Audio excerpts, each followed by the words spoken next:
السلام علیکم ایھا المؤمنون جمیعا ورحمۃ اللہ وبرکاتہ۔ اعوذ باللہ من الشیطان الرجیم، بسم اللہ الرحمن الرحیم، الحمد للہ الذی قدرت والسلطان الرأفت والامتنان، احمدہ علی تتابع النعم واعوذ بہ من العذاب والنقم، اشہد ان لا الہ الا اللہ وحدہ لا شریک لہ، مخالفۃ للجاہدین ومعاندۃ للمبتلین، وإقرارا بأنه رب العالمین، وأشهد أن محمدا عبده ورسوله صادق الأمین، ختم به النبیین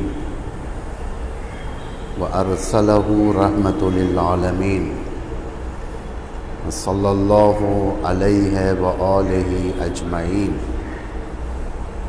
فقد اوجب الصلاة علیہ واکرم مثوى لدیہ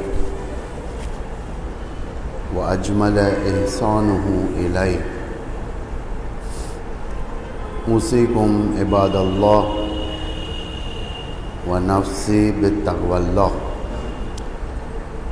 توصیہ کرتا ہوں خود کو اور تمام نماز گزاروں کو تقوی الہی کی طرف۔ اسی کے ساتھ حلول ہونے والا مہینہ جو معظم مہینہ ہے، شعبان کا مہینہ ہے، اس مناسبت سے جو دعاؤں کا مہینہ ہے، خدا سے نزدیک ہونے کا مہینہ ہے، اور جلد از جلد اعمال کو تصحیح کرنے کا مہینہ ہے، اور رابطہ جوڑنے کا مہینہ ہے خدا سے۔ اس کے اندر کے اعیاد شعبانیہ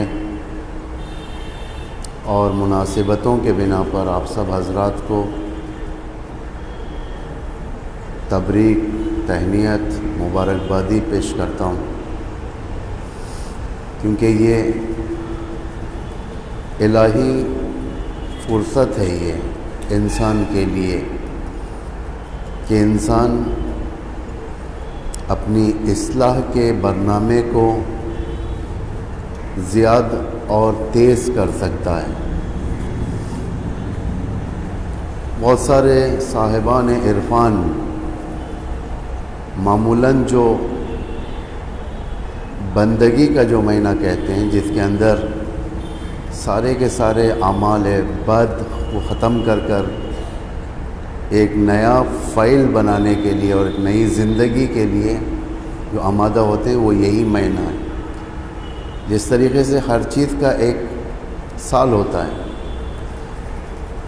ایک سال کا جو نیا مہینہ ہوتا ہے وہ مثلاً جنوری ہوتا ہے، محرم ہوتا ہے، اسی طریقے سے ایک فائنینشیل ایئر کہتے ہیں، فائنینشیل ایئر مارچ میں ہوتا ہے، جس میں سارے کے سارے لوگ اپنے حساب کو برابر کرتے ہیں، بند کرتے ہیں، تاکہ ایک نیا سال فائنینشیل ایئر شروع ہو، اس کے لیے آمادہ ہوں۔ صاحبان عرفان کے لیے یہ معنوی ایئر ہے، جس میں اعمال کی باقاعدہ تصحیح ہوتی ہے، اصلاح ہوتی ہے، اور اس کے بعد رمضان سے ایک نئی زندگی، ایک نیا سال، معنویت کا سال لوگ شروع کرتے ہیں۔ تو اس میں یہ مہینہ کافی انسان کے لیے امپورٹنٹ مہینہ ہے، جو کل سے شروع ہونے والا ہے۔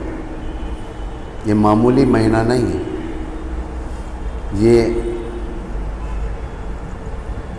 پروردگار سے رشتہ جوڑنے کا مہینہ ہے۔ اپرچونٹی خدا عطا کرتا ہے اس مہینے کے اندر اپنے بندوں کو، تاکہ وہ آئے اور پروردگار سے اپنا رشتہ صحیح کریں۔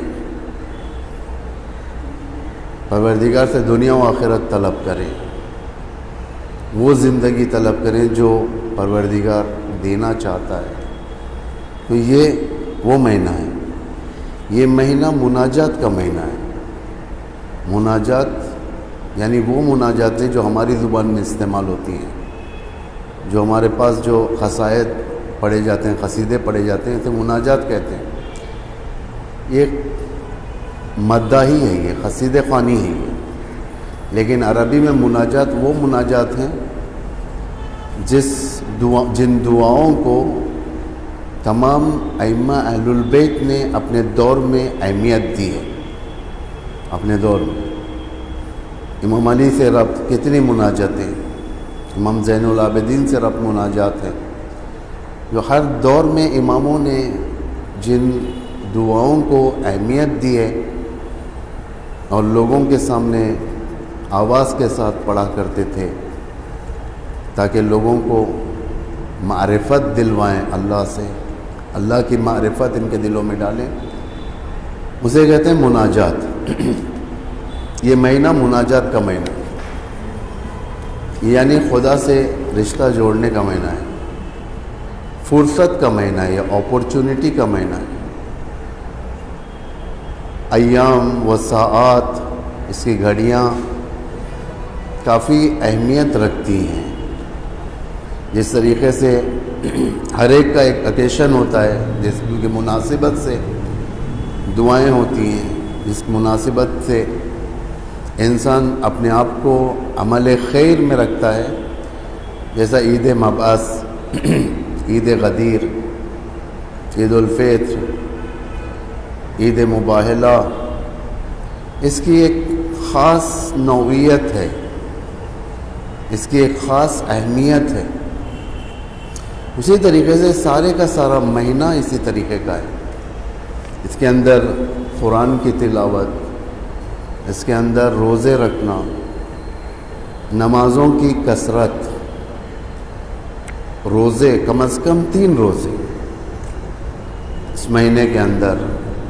چھٹویں امام فرماتے ہیں کہ جو بھی شخص اس مہینے میں کم از کم 3 روزے رکھے گا، خداوند اسے محشور کرے گا پیغمبر کے ساتھ، اس پر جنت واجب ہو جائے گی۔ معمولاً اس مہینے میں لوگ روزے رکھتے ہیں، شعبان میں روزے رکھتے ہیں، اپنے نفس کو طہارت کے اس منزل پر پہنچاتے ہیں جہاں سے خدا نزدیک پایا جاتا ہے۔ یہ سب سے بڑی بات ہے۔ خدا کی عظمت مناجات کے اندر معلوم ہوتی ہے، کیونکہ انسان کے اندر وہ نہ ذہن ہے اور نہ ہی وہ توان ہے، وہ طاقت بھی نہیں انسان کے اندر کہ ہم جیسے لوگ اللہ کو پہچانیں۔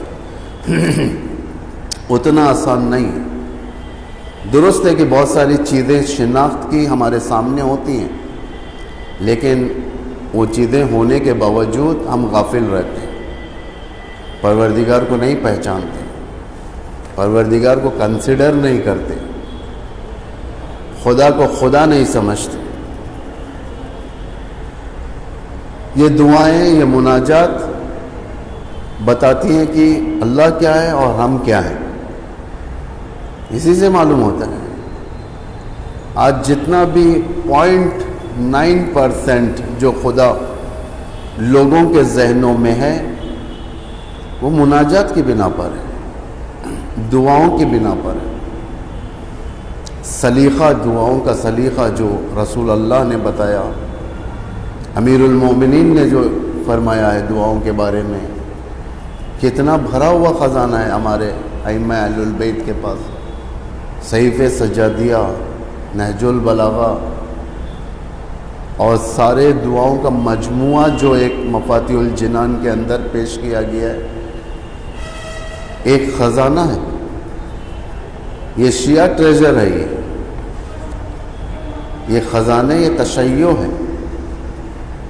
یہ خزانہ کسی بھی قوم کو نصیب نہیں ہے، دنیا کے اندر کسی بھی مذہب کو نصیب نہیں ہے جو خزانہ اسلام میں ہے، جو خزانہ ہمارے پاس ہے، اس کے باوجود بھی پرسنٹیج میں اگر دیکھا جائے 0.9% بھی زیادہ ہے، یعنی اس سے بھی بہت کم خدا لوگوں کے ذہنوں میں پایا جاتا ہے۔ کاملاً ہمارے ذہنوں میں نہیں ہے خدا، صرف لفظ خدا جانا وہ نہیں ہے، لفظ خدا کی بات نہیں کر رہا ہوں، خود وجود الہی، خود خدا ذہنوں میں رہنا یہ بہت کم، یہ کم لوگوں کے اندر ہے، صالحین کے اندر ہوتا ہے یہ، جسے خدا کہا جاتا ہے۔ مناجات کے ذریعے سے معلوم ہوا ہے خدا مہربان ہے، دعاؤں اور مناجات کے ذریعے سے معلوم ہوا ہے انسان کو۔ خدا غفور ہے، دعاؤں اور مناجات کے ذریعے سے انسان پر واضح ہوا کہ خدا غفور ہے، خدا رحیم ہے، خدا رازق ہے، خدا عزت دینے والا ہے، خدا ہر چیز نعمتوں سے آراستہ کرنے والا ہے، دعاؤں کے ذریعے سے معلوم ہے۔ بندگی، بندے کی حقیقت انہی دعاؤں اور مناجات کے ذریعے سے معلوم ہے، بندے کی حقیقت، ورنہ بندہ خودبین ہوتا ہے معمولاً۔ اگر دیکھا جائے ہم لوگ جو بندے ہیں معمولاً خودبین ہوتے ہیں ہم لوگ، صرف ہماری نگاہ یہ ظاہری نگاہ نہیں، جو باطنی نگاہ ہوتی ہے اپنے اندر سے نکل کر اپنے اندر ہی لینڈ ہو جاتی ہے، صرف ہم اپنے نفس کی طرف دیکھتے ہیں، صرف ہم اپنی طرف دیکھتے ہیں، خودبین۔ اس خودبینی سے نکال کر بندگی کے صحیح درجے پر جو چیز لاتی ہے وہ ہے دعا، مناجات، خدا کو پہچاننا۔ دعا پڑھنے کا نام نہیں ہے، دعا قلب سے تعلق رکھتی ہے، دل سے تعلق رکھتی ہے، ہضم ہونے کا نام ہے، یعنی پی جانا چاہیے دعا کو، انسان دل کے گہرائیوں میں اتارنا چاہیے۔ خدا اس چیز کا نام نہیں ہے کہ صرف زبان سے جاری کیا جائے۔ ایک گھر میں کوئی شخص مولانا تھے یا کوئی اور، ان کے ساتھ ایک طوطا پلتا تھا، انہوں نے طوطے کو رٹا دیا تھا لا الہ الا اللہ، لا الہ الا اللہ، لا الہ الا اللہ۔ جب یہ لا الہ الا اللہ کہتے تھے طوطا بھی رٹا کرتا تھا لا الہ الا اللہ، لا الہ الا اللہ۔ لیکن ایک وقت طوطے کی موت کا وقت آ گیا، جب طوطا دھیرے دھیرے سے دم توڑ رہا تھا تو یہ نزدیک ٹھہر کر لا الہ الا اللہ کہہ رہے تھے، لیکن طوطا نہیں کہہ رہا تھا، طوطے کی زبان پر لا الہ الا اللہ نہیں تھا، لیکن طوطا مر گیا۔ انہوں نے اپنے شاگردوں کو تعلیم دیا، اس کے ذریعے سے کہا یہ طوطے والا لا الہ الا اللہ ہمیں نہیں چاہیے، وہ لا الہ الا اللہ چاہیے جو ہمارے دلوں کے اندر اترے، مصیبت کے وقت لا الہ الا اللہ ہماری زبان پر ہو۔ طوطے والا لا الہ الا اللہ اسی وقت ہوگا انسان کے زبان پر جب انسان آرڈنری یا نارمل ٹائم پر ہوگا، مصیبت کے وقت وہ لا الہ الا اللہ ختم ہو جائے، فائدہ نہیں پہنچائے گا وہ لا الہ الا اللہ۔ یعنی دل کے اندر اتارنا ہے ہمیں، دل کے اندر۔ منزل امام کے طرف نہیں پہنچ سکتے ہم، امام کی منزلت تک نہیں پہنچ سکتے، صالحین کی منزلت تک نہیں پہنچ سکتے، لیکن اس راستے پر چلنے کی طاقت ہر انسان رکھتا ہے۔ اس کے لیے زمین فرق نہیں کرتی کس زمین پر ہے، مدینہ منورہ میں یا ہندوستان کے اس جیسے مقامات پر ہے، اس کے لیے اوقات فرق نہیں کرتے کہ وہ کس گھڑی میں اللہ کے نزدیک ہے۔ سارا سال اس کے لیے مناجات کا سال ہوتا ہے، سارا وقت وہ خدا سے راز و نیاز کرتے رہتا ہے، مناجات شعبانیہ بڑی عجیب و غریب کافی مؤثر مناجات ہیں. اگر اس کے کنٹینٹ کے اوپر نگاہ رکھی جائے، انسان کو خود بینی سے نکال کر کافی اوج کی طرف پہنچاتی ہے. انسان اور خدا کا رشتہ یہاں پر معلوم ہو جاتا ہے کہ کتنی گہری دعا ہے یہ دعا اسی کے لیے، یہ مناجات اسی کے لیے جو ایمان رکھتا ہے مناجات پر. ورنہ جس کو مناجات پر ایمان نہیں ہے، یعنی گویا اللہ پر ایمان نہیں ہے، جس کو مناجات پر ایمان نہیں ہے وہ کمال کی منزل سے دور ہوتے جاتا ہے. اس میں جو بھی کمال احساس کرتا ہے اپنے اندر، ایک پازیٹیو انرجی احساس کرتا ہے، وہ خدا کو حاصل کرنے کے ذریعے سے احساس کرتا ہے انسان کہ خدا جب حاصل ہو جاتا ہے، پریکٹیکلی حاصل ہوتا ہے خدا اس سے. یعنی بھروسہ قائم ہونا اللہ پر، ہر چیز میں خدا اس کی زندگی میں دخل دیتا ہے باقاعدہ. ورنہ بعض ہوتے ہیں جیسے خدا چھوڑ دیتا ہے، رہا کر دیتا ہے اللہ ان کے حال پہ اسے چھوڑ دیتا ہے. بہت سارے ہمارے سامنے نظر آتے ہیں لوگ، بہت سارے وہ اللہ کو یوز کرنے لگتے ہیں، انکیش کرتے ہیں اللہ کو اپنے کاموں کے لیے، اپنے معاشیات کے لیے، اپنے مادیات کے لیے اللہ کو انکیش کرتے ہیں، رسول اللہ کو انکیش کرتے ہیں، امام زمانہ کو انکیش کرتے ہیں. پہلے بھی میں بیان کر چکا ہوں یہ بات.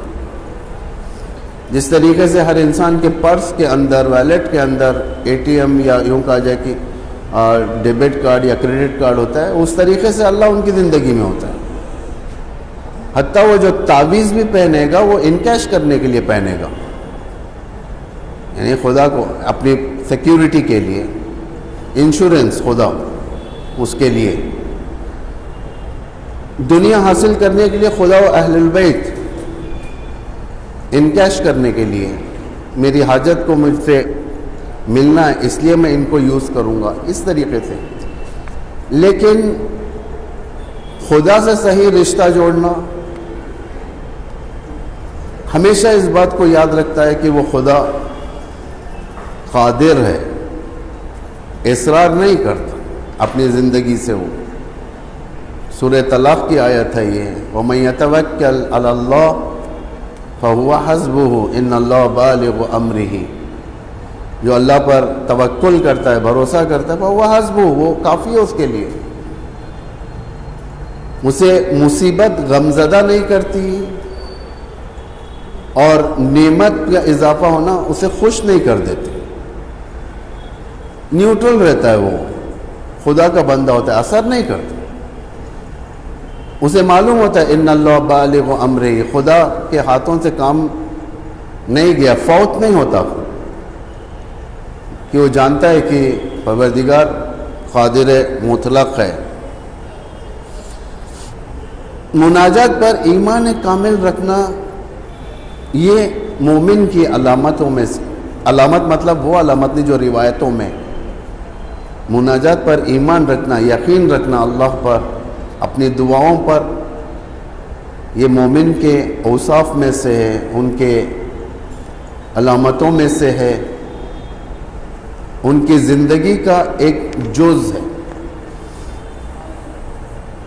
مناجات شعبانیہ معمولاً ماہ شعبان میں زیادہ پڑھی جاتی ہے. یہ ہمیں بھی یعنی ہم سب کو پڑھنا چاہیے. انشاءاللہ کوشش کروں گا میں اگلے جمعے سے، جو شعبان کا جمعہ ہوگا، اس میں نماز جمعہ کے بعد یعنی نماز عصر کے بعد مناجات شعبانیہ یہاں پر پڑھی جائے. زیادہ بڑی بھی نہیں ہے، وہ مفاتیح الجنان میں 2 صفحے کی ہے، 2-3 صفحے کی ہے.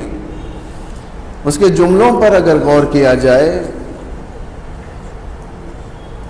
کافی اہمیت معلوم ہو جاتی ہے. ہم کس مقام پر ہیں, کہاں پر ہونا ہے.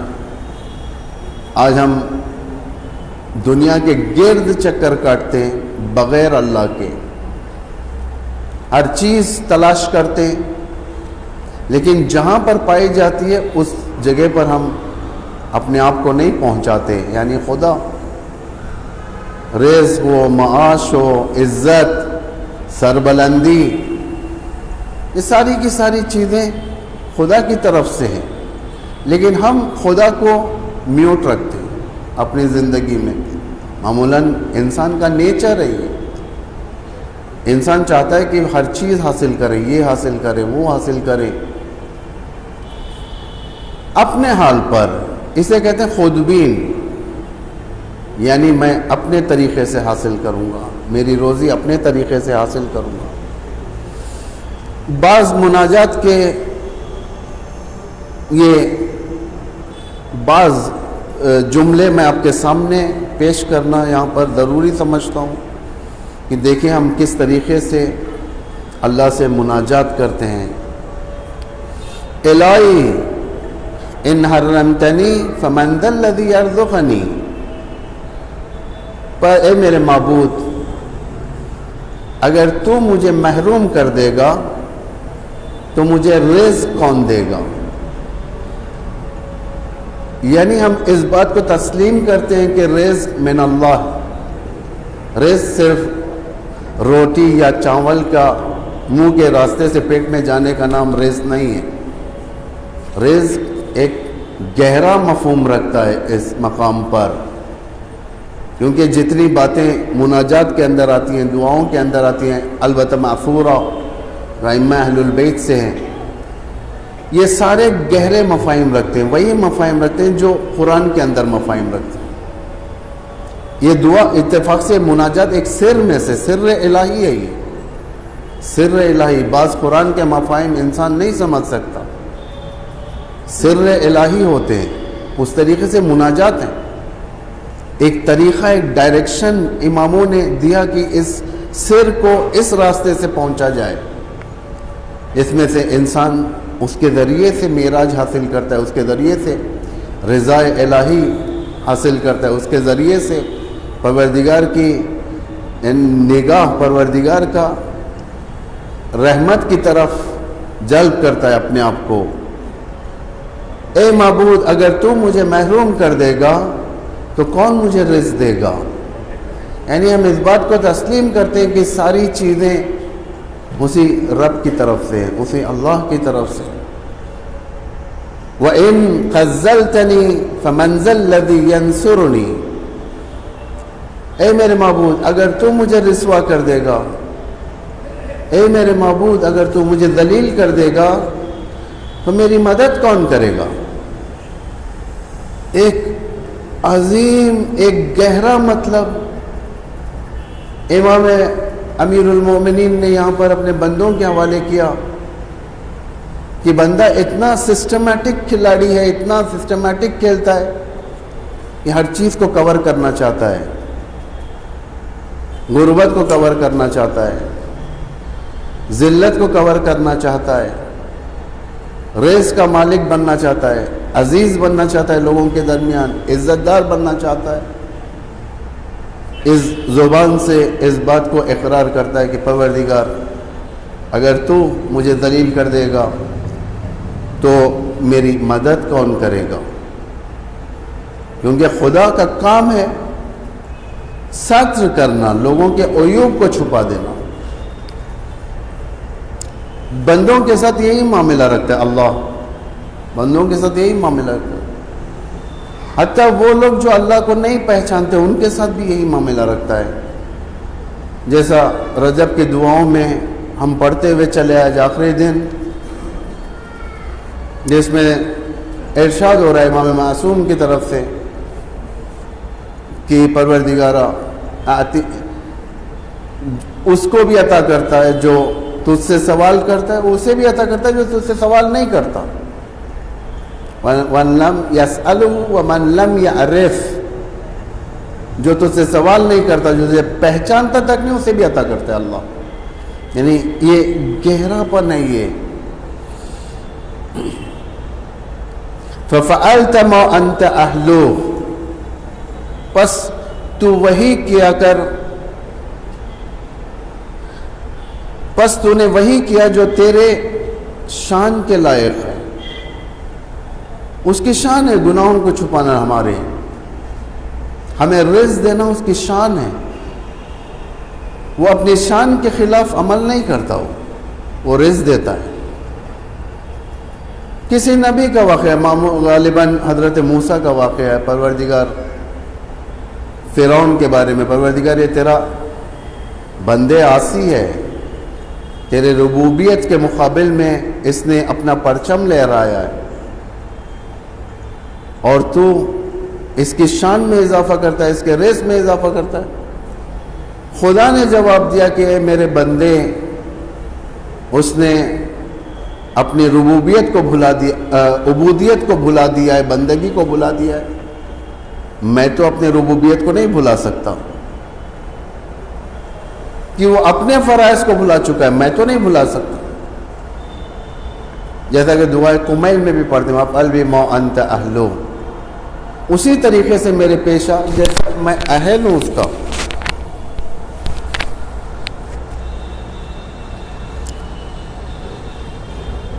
اس کے بعد فرماتا ہے امام مناجات میں فرمایا گیا ہے، میں نے اپنی زندگی میں تیری طرف سے سوائے نیکی کے کچھ نہیں دیکھا. کسی اور مناجات میں یا کسی اور مقام پر امام علی علیہ السلام غالباً مناجات میں فرماتے ہیں کہ خدایا ہمیشہ تیری طرف سے مجھے خیر پہنچائے، ہمیشہ خیر پہنچائے، لیکن برعکس میری طرف سے ہمیشہ شر تیرے پاس پہنچائے. تو نے مجھے روزی دیا، دنیا کی ہر نعمت استفادہ کرنے کے لیے میرے سامنے رکھا ہر چیز، لیکن ریٹیلیشن میں نے تجھے کیا دیا؟ گناہ دیا، نافرمانیاں دی. میں نے اپنی بندگی کی ذلیل ترین حرکتیں تیری بارگاہ میں پیش کیا. اسی کنٹینٹ کے مطابق کا ایک کنٹینٹ اور دعائے عرفہ میں ہے، جس میں امام حسین علیہ السلام نے مختلف یعنی 2 مقام پر مختلف طریقوں سے اللہ اور بندے کے بارے میں بیان فرماتے ہیں. انت الذی مننت، انت الذی رحمت، انت الذی رزقت، انت الذی، یعنی انت الذی، تو وہ ہے جس نے رزق دیا، تو وہ ہے جس نے عزت دی، تو وہ ہے جس نے احسان کیا، تو وہ ہے جس نے یہ کیا، وہ کیا، وہ کیا. 15-20 امام نے وہاں پر ایسے صفات گنوائے ہیں جو خدا کی طرف سے ہم کو پہنچے ہیں. پھر اس کا امام فرماتے ہیں کہ میں اپنی معرفی کرتا ہوں، میں تیری بارگاہ میں میرے بارے میں بتانا چاہتا ہوں میں کون ہوں. تیری نعمتوں کے مقابل میں نے کیا دیا؟ انا الذی عصیتو، انا الذی، ایک لمبی فہرست امام نے یہاں پر گنائی ہے. میں وہ ہوں جس نے معصیت کیا، میں وہ ہوں فلاں کیا، میں وہ ہوں فلاں کیا. یہ دعائے عرفہ کی ہے. تو ہمیشہ خدا کی طرف سے نیکی، الا الجمیل فی حیاتی، میری ساری زندگی میں سوائے نیکیوں کے اللہ کی طرف سے کچھ نہیں آیا میرے پاس، نیکیوں کی طرف سے. حتیٰ ذلت بھی جب انسان کما لیتا ہے وہ بھی موقتاً، خداوند متعال ایک مدت کے بعد وہ جو شخص جو اپنے حرکتوں کی وجہ سے، نادانیوں کی وجہ سے، اپنی جہالت کی وجہ سے جو ذلتوں کو خرید لیتا ہے، جو لوگوں کی زبانوں میں پڑ جاتا ہے، وہ ایک مدت تک، اس کے بعد وہ بھی خداوند چھپا دیتا ہے، وہ بھی خداوند ختم کر دیتا ہے. ضد پر جو رہتا ہے اس کے لیے دائماً ذلت ہوتی ہے. جیسا سورہ بقرہ کا واقعہ ہے، سورہ بقرہ کا جو واقعہ ہوا ہے جو خدا نے بیان کیا ہے، جس میں قاتل کو پکڑنے تھے، مقتول کو مقتول کے حضرت موسیٰ سے پوچھا بکرے کا واقعہ، ایک گائے کا واقعہ ہوا جس میں بعد میں خدا نے نبی سے کہا تھا کہ اگر وہ بندے خدا جس نے قتل کیا تھا صدق دل سے اگر توبہ کر دیتا تو میں اتنا بڑا پلاننگ ہونے نہیں دیتا اور ایک مدت کے بعد فراموش کروا دیتا ہوں.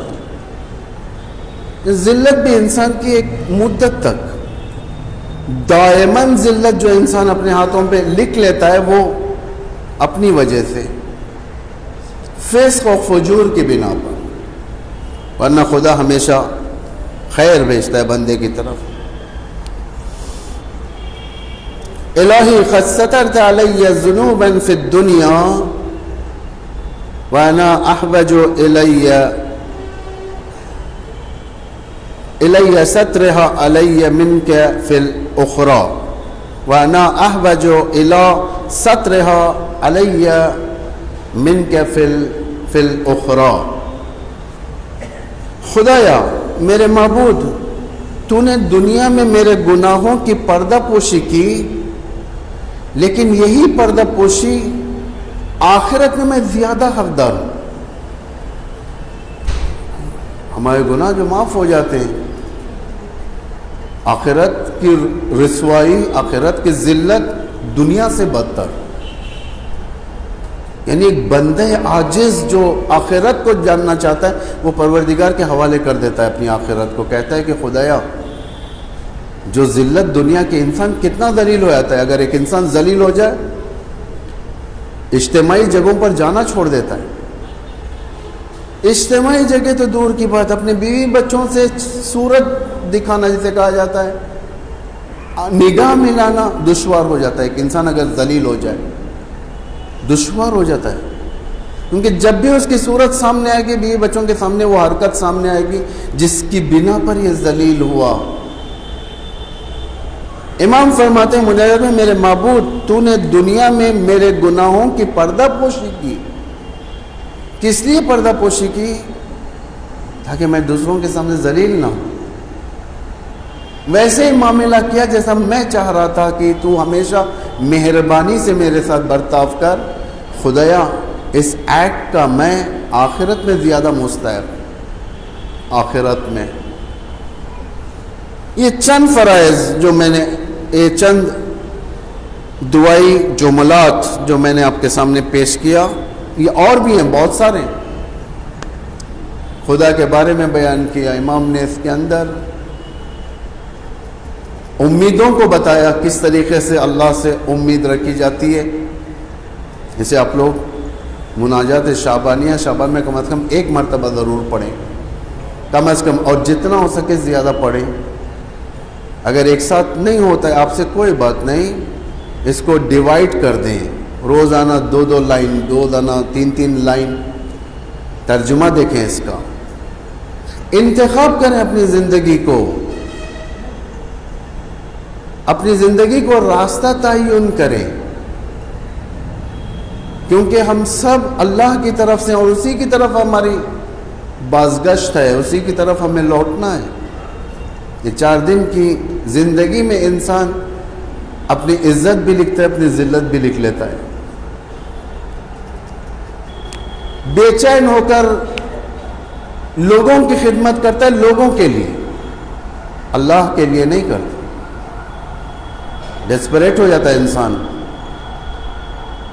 خدا کو ٹیمپروری پیچھے کر دیتا ہے اور لوگوں کو سامنے کر لیتا ہے اپنے، تاکہ لوگوں کے لیے، لوگوں کے حد سے پار ہو جاتا ہے انسان. گر جاتا ہے اس نگاہوں سے کہ جب انسان اپنی نگاہ کو مادی نگاہ بنا لے. ضروریات زندگی ہے دنیا، لیکن اس وقت اس کی حد گر جاتی ہے، اس کی عزت گر جاتی ہے جب انسان اپنے آپ کو چیپ چیزوں کے پیچھے بیچ دے. عزت گر جاتی ہے. اور اتفاق سے سب سے بڑی چیز یہ ہے کہ وہ ملتی بھی نہیں ہے اس سے، گندم ریح کی طرح ہے. انسان چیپ اتنا ہو جاتا ہے کہ حسین ابن علی کے قتل کے لیے آ جاتا ہے. امام فرماتے ہیں اسے کہ تجھے رائے تو دور کی بات، گندم کا دانہ تک نصیب ہونے والا نہیں ہے، اس کے باوجود بھی اپنے ذہن کو خالق رأی بنا لیتا ہے. خالق رأی یعنی شہر رأی کو خلق کرتا ہے. کس میں؟ اندر ذہن میں خلق کرتا ہے. ایک ہوتا ہے تخلیق بیرونی، باہر کا خلق ہونا، جیسا حضرت عیسیٰ نے پرندے کو خلق کیا. ہم سب خالق ہیں لیکن اندر ذہن کے اندر کے خالق ہیں. ہم اپنے ذہنوں میں محل بناتے ہیں، اپنے ذہنوں میں باغات بناتے ہیں، ہم اپنے ذہنوں میں انسان بناتے ہیں، نئے چہرے کا انسان بناتے ہیں. یہ اندرونی خلقت. انسان اس کو اپنی حجت تصور کرنے لگتا ہے، خدا کی حقیقت سے دور ہو جاتا ہے. اور ہمارے ساتھ ایک شہر رأی اپنے ذہن میں پیدا کیا تھا. شہر رأی کا خالق تھا وہ اپنے ذہن کے اندر، لیکن حقائق شہر رأی سے دور تھا، اس لیے کہ اللہ سے دور تھا. جب اللہ سے دور تھا تو امام کی بات بھی سمجھ میں نہیں ہے. سب سے بڑی چیز یہی ہے انسان انتخاب کرے، اپنے لیے ایک ڈائریکشن انتخاب کرے. کیا کرنا ہے ہمیں، کیسے کرنا ہے، کس طریقے سے آگے بڑھنا ہے، کون سی چیزیں سپورٹ لینا ہے ہمیں، دعائیں کون سی کرنا ہے، اللہ سے کس طریقے سے رابطہ جوڑنا ہے. جب انسان رابطے کو ختم کر دیتا ہے یہ انسان پائن ترین درجے پر آ جاتا ہے. انتخاب صحیح نہیں کر پاتا، مشکل ہو جاتی ہے انسان کے لیے، ہر چیز فنا ہو جاتی ہے. وہ حکومتیں آپ دیکھیں کتنی حکومتیں ہیں، ان ملکوں کے اندر خدا کا گھر ہونے کے باوجود، ائمہ اطہار کے روزے ہونے کے باوجود بہت سارے ملک ایک زمانے تک ویران تھے، اس لیے کہ لوگوں کا انتخاب صحیح نہیں تھا، ویران تھے. خانہ کعبہ دیکھیں حالت. ایک خوبصورت اللہ کا گھر ہونا کافی نہیں ہے، اس کے اوپر حکومت صحیح ہونی چاہیے، نہیں تھی. عراق ایک زمانے تک صدام حکومت کرتا تھا، مراجع رہتے تھے اندر، آیت اللہ خوی، باقر السعد، محسن الحکیم، برجستہ علماء صالحین. اس کے باوجود بھی فائدہ نہیں ہوا، جب تک کہ غلط فکر اوپر ہوتی ہے فائدہ نہیں ہوتا. ایران ایک زمانے تک شاہ کی حکومت تھی، اسلامک ویلیوز نہیں تھے، فائدہ نہیں تھا. لیکن جب ایک ریولیوشن جسے کہا جاتا آ جائے، ایک دینی ریولیوشن آ جائے، دین اور دنیا دونوں آراستہ ہو جاتے، دونوں سنور جاتے. دین بھی سنورتا ہے، دنیا بھی. اپنے اندر اگر دینی ریولیوشن آئے، اپنے اندر اگر ہم لوگ باطل پاور کو کوٹیں گے، ایک حق اور حقانیت کے تابع ہو جائیں گے، تو دین اور دنیا ہماری سیکیورڈ ہے، ورنہ نہیں ہے. ان کے پاس جاؤ، ان کے پاس جاؤ. خدا بھی فٹ بال کی طرح دیکھتے رہتا ہے کھیلنے والوں. انسان کی زندگی فٹ بال ہو جاتی ہے. بہرحال شعبان کا مہینہ آنے والا ہے انشاءاللہ، آج رات سے شروع ہوگا. مثلا کہنے کا مطلب یہ کہ چاند نہیں ہوا تھا کل، آج 30 ہے، آج کل سے پہلی شعبان المعظم ہو گیا. ہم دعا کرتے ہیں خدایا اس کے اندر ان مہینے میں ہمیں انسان اور انسانیت کی منزل پر پہنچنے کی توفیق عطا فرما. رابطہ اہل البیت سے اور خود تیرے سے جوڑنے کی ہمیں توفیق عطا فرما. بسم اللہ الرحمن الرحیم. والعصر ان الانسان لفی خسر الا الذین آمنوا وعملوا الصالحات وتواصوا بالحق وتواصوا بالصبر.